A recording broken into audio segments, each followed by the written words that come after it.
My name is Captain Andrew Peterson. I've seen soldiers walk away from burning vehicles. I've seen men stand their ground when fear should have crushed them. But nothing I have ever witnessed compares to the courage it takes to come home and start over. Tonight, I will tell you about Sergeant Michael Anderson and the battle he fought after the war ended. Michael stepped off the plane in Iowa carrying one bag and a lifetime of memories he didn't ask for.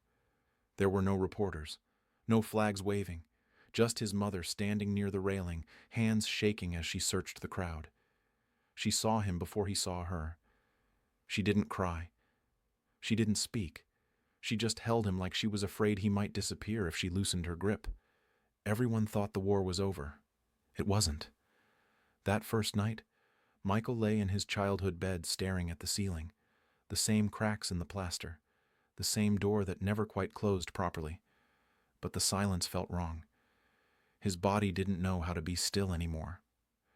At 3:17 in the morning, he was on his feet, walking the hallway, checking windows that didn't need checking. His mother was already awake. She poured tea and sat with him in the kitchen without asking questions. Fireworks became gunfire. On the 4th of July, when the town gathered at the football field, Michael lasted exactly one explosion before his legs gave out. He found himself on the ground, heart racing, eyes searching rooftops that weren't there. People stared. He didn't care. That night he whispered in the dark, "I came back, but I didn't come back whole." Michael didn't re-enlist, not because he didn't love the army, but because he knew that if he stayed, he would never learn who he was without war telling him. So he became a high school history teacher. On the first day of class, the students waited for stories about firefights and medals. Michael wrote only one thing on the board. Courage is not running into fire. Courage is carrying someone else when you want to quit. No one spoke. A boy in the back raised his hand. "Did you ever kill someone?" Michael looked at him calmly. "I carried people," he said. "And I learned that the hardest battles don't happen with weapons." Every afternoon when the hallway emptied, Michael opened the bottom drawer of his desk. Inside was a photograph. Daniel Miller, smiling in a wheelchair, holding his newborn son. No blood, no uniforms, just life. That photo reminded Michael why he was still breathing. The nightmares didn't leave. Some nights he woke up calling Daniel's name. Some mornings he couldn't remember how he reached the kitchen. His mother once stood in the doorway and asked, "Are you still over there, son?" Michael paused before answering. Part of me never left. One afternoon, a student named Evan stayed behind. "My dad left," the boy said. "He said he couldn't fix what was broken." Michael showed him the photo. "This man lost his leg," he said, "but he gained a son. Broken doesn't mean finished."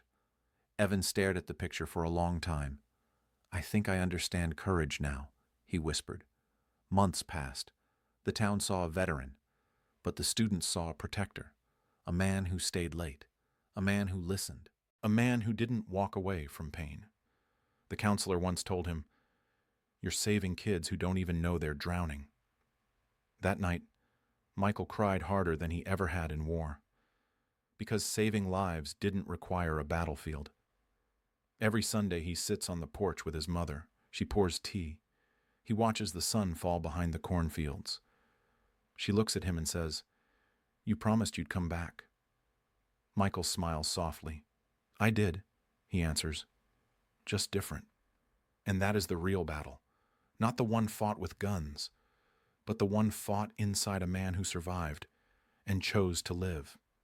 My name is Captain Andrew Peterson. I've seen soldiers walk away from burning vehicles. I've seen men stand their ground when fear should have crushed them. But nothing I have ever witnessed compares to the courage it takes to come home and start over. Tonight, I will tell you about Sergeant Michael Anderson and the battle he fought after the war ended.